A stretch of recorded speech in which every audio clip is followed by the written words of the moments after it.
Hey Wanderers, welcome back to our channel. So today I'm going to do Maya's birth story. I had a couple people request this video and Keegan's, but I'm going to do them in two separate videos because I don't want it to be super long. So yeah, sorry, I'm just trying to like gather my thoughts here.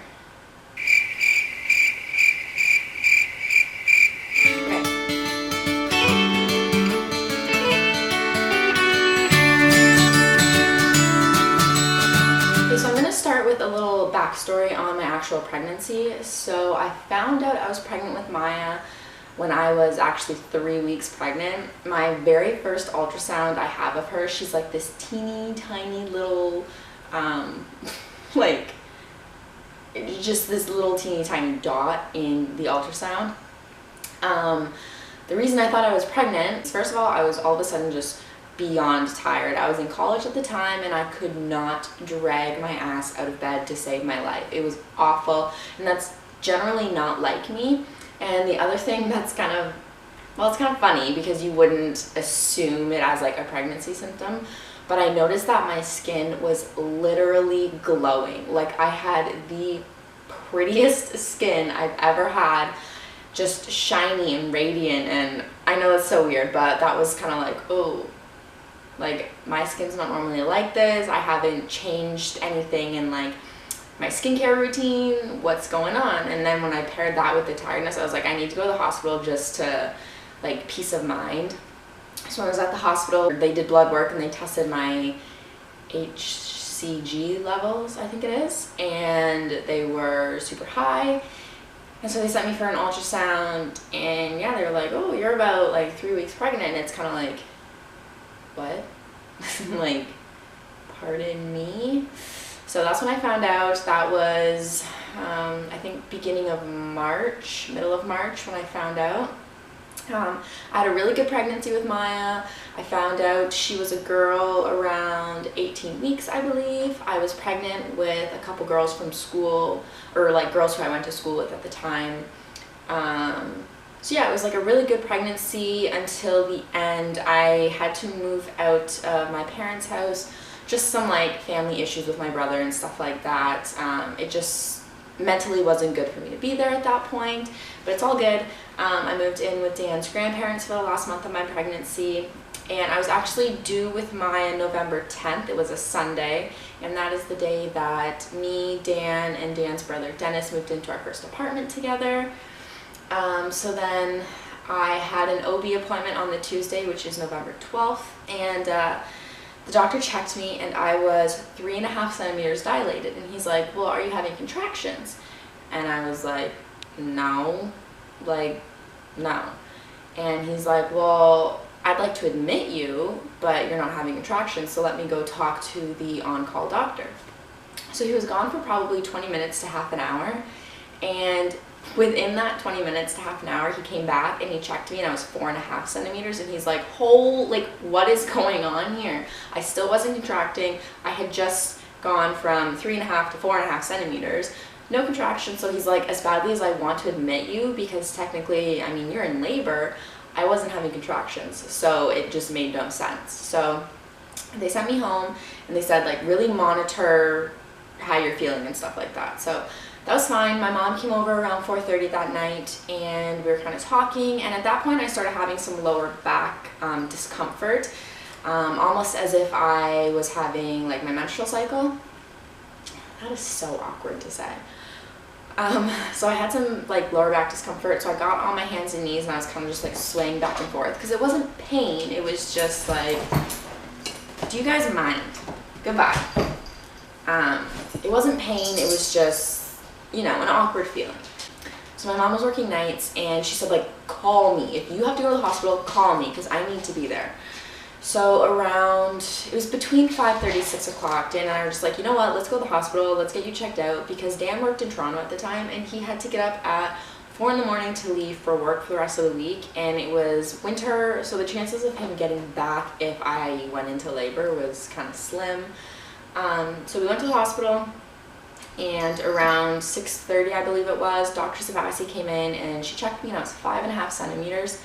And she was like, you know what, if you're honestly not contracting and you're this far along, there's no way I'm going to send you home. Because she said if she sent me home, I would have had a baby in the middle of the night without any time to get to the hospital. She broke my water around 7-ish, and she was like, oh, well, like, what do you want for pain management? And here I am, first time being pregnant. I'm like, I don't need anything. I am such a tough bitch. I'm good.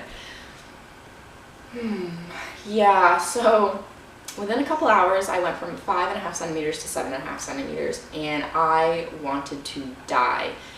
No exaggeration. Contractions, for me anyways, literally felt like someone was sawing me in half very slowly. The most excruciating pain I have ever been in. I would never, ever tell someone to do it naturally. Just from my own experience, I'd be like, girl, you're nuts. Like, honestly, I had epidurals with both kids. There was no way I wasn't having one with Keegan. But when I requested the epidural, the anesthesiologist was obviously busy, like just my luck. So the nurse at the time, she brought in the laughing gas. Oh Lord. So I did the laughing gas with Dan's help, and it's such a joke, honestly. It just made you feel drunk. So I went from being in labor to being drunk and in labor.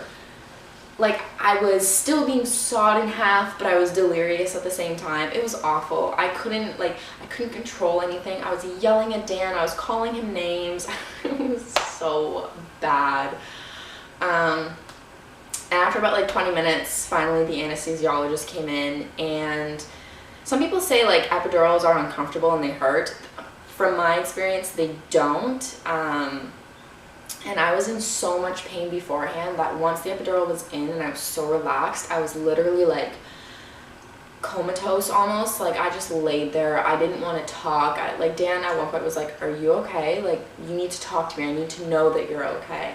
But I was just so like just relaxed at that point. So my water was broken at 7, and at 3 a.m. Yeah, 3 a.m. No. She was born at 3 a.m. So at 1:30, the doctor came in, checked me. She's like, okay, boom, let's push.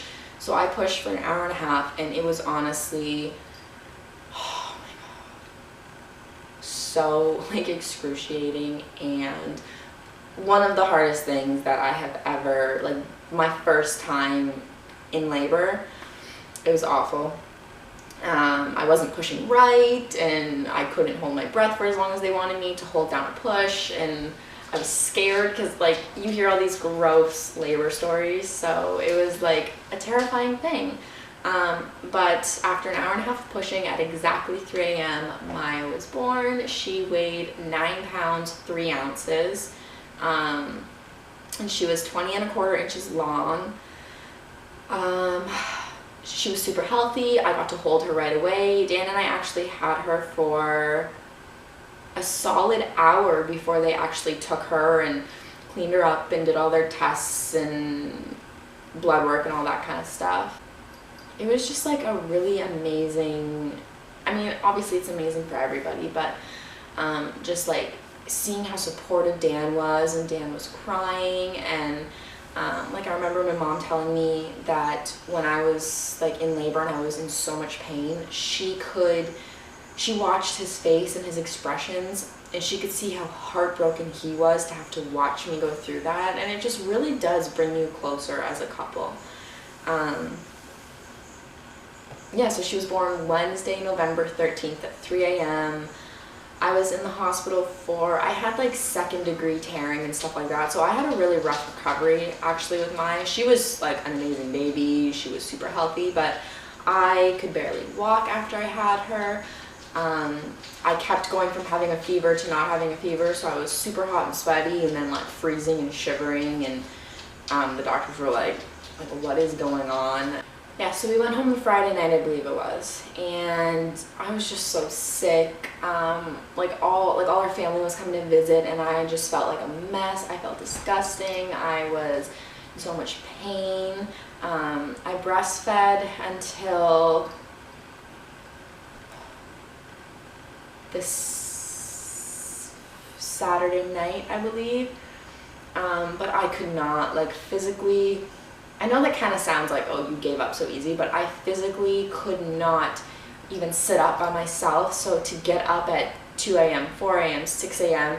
to feed her for a half hour, 45 minutes, it was exhausting, it was painful, it was so emotionally draining. Dan was like, you know what, if this is too much for you, she'll be fine. Like, formula, your baby's being fed, she'll be fine. So we switched to formula, and we never had a problem.